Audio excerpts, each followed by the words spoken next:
Alright guys, welcome back. It's Bad Seed here, and the Black Ops 3 beta has unfortunately come to an end.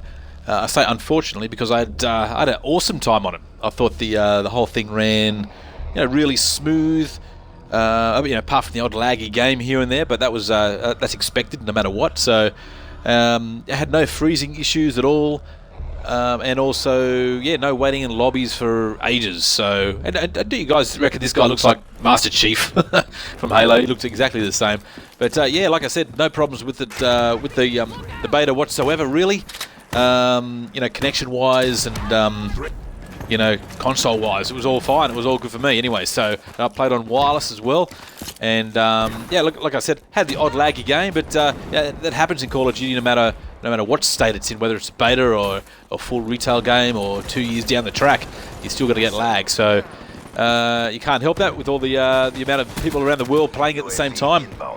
So, although I did have one thing I did have a rough time with was the people who are up against. I don't know what it was like on PlayStation 4 or the PC, but man, I think every man and his dog brought his MLG weapons and skills, and just totally owned me most of the time. I mean, early on it wasn't too bad. I found myself in a few... Ooh. Well, thanks for that, man. A nice grenade to the face. But early on was fine. Like, it was a little bit easier, but once they opened it up to everybody, the a bit more population in the beta, it got really tough. But you expect that with Call of Duty. It's taken seriously, and a lot of the community out there, they just love playing it. So but like I said, to me, apart from that, ran really smooth. I mean, initially there was an issue with my beta code as well. I couldn't redeem it through my Xbox One for some reason. I know a lot of people had this issue. A lot of people didn't have the issue either. But I had to go to Xbox.com and change my region settings to Brazil. I saw a little video on YouTube about that. Popped the code in to the website itself, and it worked. And then I think the next day they actually fixed the code problem anyway. So everybody who had pre-order code and didn't do the region code swapping thing managed to get on. So yeah, they had basically had 4 maps on show in the beta. They had Hunted, Combine. I think this is Combine that I'm on now. Evac, and they introduced Stronghold a little bit later into the beta, which was a good map as too. One of those snowy style maps. It was probably a little bit bigger than these maps, but still wasn't huge. It was probably the medium-sized map. The other maps that they showed were fairly small. I thought were good size anyway. So especially this one and Hunted, both those maps were the smallest. So Evac was a little bit my lesser favourite. It was still a good map though, but it had a lot of emphasis on wall running on that one, and I found myself, once I jumped into the beta, I found myself actually sticking to the ground a bit more, more boots to the ground style play. So not saying that the wall running was bad. It was actually really easy to do. It worked really well, and if you were familiar with Titanfall, you'll jump into this game, especially with the wall running, and pick it up really simple. It wasn't hard to do whatsoever. So, and look, speaking of Titanfall as well, there's a lot of stuff that's been used in this game. I reckon that is in Titanfall, as in gameplay-wise. I mean, getting the specialist weapons as well.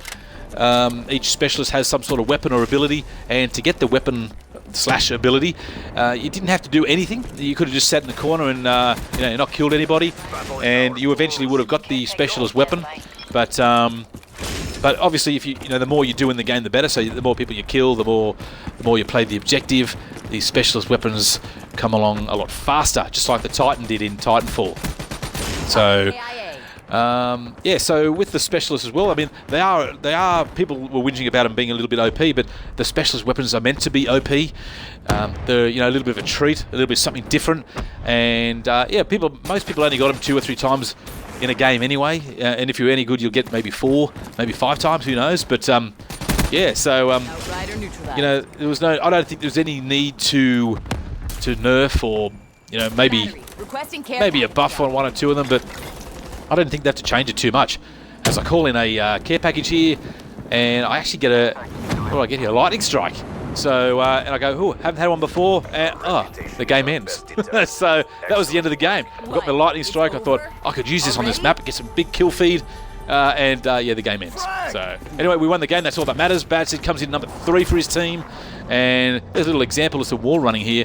And you can shoot while running as well. And that guy was pretty good with the shotguns too. So speaking of shotguns, I do find them a little bit overpowered. Not in the sense of, the power that they've got. Is just the, bringing them up and killing people really quickly with them. I mean, I can shoot a guy with a, I could be shooting a guy from behind, and he has a shotgun, and he can manage to turn around, reload the weapon, and shoot me all in a split second. And I think that was a little bit rough. So, yeah, that's just one of the little. I'm sure they'll fix weapons. It is a beta, so they do throw in. What I think is like 90% of the finished game anyway. But there will be some things that they'll have to fix.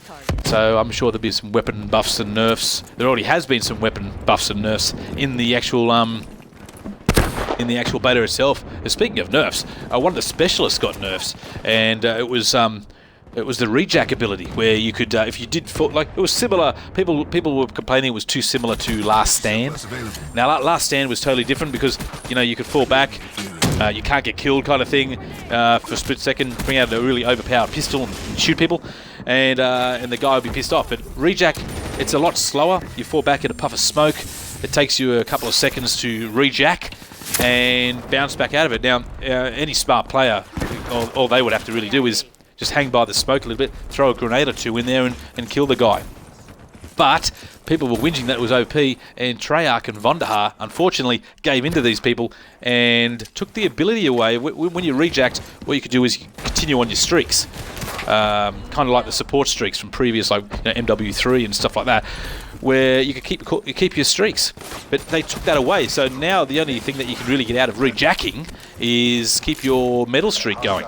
So people who want to go after there's nuclear weapons and brutal medals and stuff like that can get them, but everybody wants to keep their streaks, and to take that away from people who are using rejack was, I don't know, it was a bit of a silly move. I really hope they'll change that by the time the retail. I'm sure they'll get a lot of feedback from people saying bring back the proper rejack, or the original rejack. There was nothing wrong with it. So please, Vonderhaar, if you're listening, Treyarch, bring rejack back, where you keep your streaks, because that was the whole point of him. Now he's really just, really technically he's just a respawn, not a rejack. So anyway, that's my little piece on rejack. So I don't think the others. I think the War Machine actually got a little bit of a nerf as well. I think the blast radius was nerfed a little bit, and I don't know. I think maybe the Tempest, the electrical style weapon, did also catch a bit of a nerf as well. So I just don't think it has the range on it as it did before. So, but those things, I'm sure those things will get nerfed and buffed, over the course of the whole game, even after the retail release. So, but otherwise, I didn't have any dramas with it. Like I said, only a few weapons here and there. The grenades sounded well. Worked well. They sounded good. I must admit the special effects in this game as well. They sound awesome. When you hear a high-end streak come in or something like that, they just sound really good. But it was the same on Advanced Warfare. I thought the sound effects in Advanced Warfare were incredible. So this is a Tempest. This is this electricity sort of style weapon, and you get some good multi-kills with this as well, because if it latches onto one enemy, and if he's nearby another enemy, it'll actually latch onto him and kill him as well. So I saw some awesome feeds in while playing this game. So with the Tempest anyway. So I didn't get too many of them with it. I think I went on a. I think you'll see at the end of the video, I went on a little bit of a tear with one. So hang around. But what else? What else? The rocket launchers, I found them really easy to use as well. People are going to hate me because I love taking out streaks. There's a kill with the Tempest right there.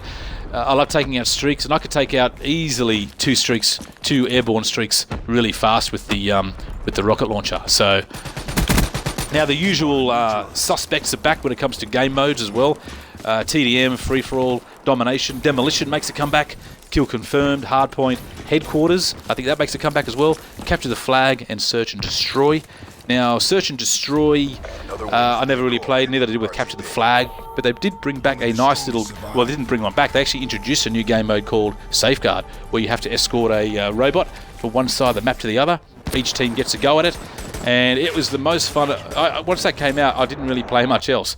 So it was one of the most fun game modes I've ever played for Call of Duty, so massive kill counts in that game. So I came first in that game, nice bad seat. Now, some nice little clips here at the end. This is the dart. This is one of the kill streaks. And it's a little bit hard to handle. I was a bit all over the place. I really think they need to buff this one and make it actually a hunter-killer drone from Black Ops 2, where you just throw it in the air and forget about it. Yeah, so this is the War Machine again, one of the specialist weapons. And I'm also hearing that they, while you watch these clips, Nuketown, a third rendition of Nuketown, is going to be available for download for those who pre-order the game prior to launch. So how good's that? This is the Tempest, by the way. I got a few kills with the Tempest. Yeah, Nuketown.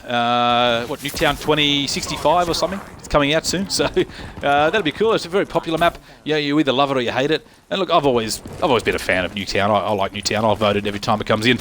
I'm not going to lie. So yeah. And what else we got? Yeah, the game released on November 6th, so can't wait for that.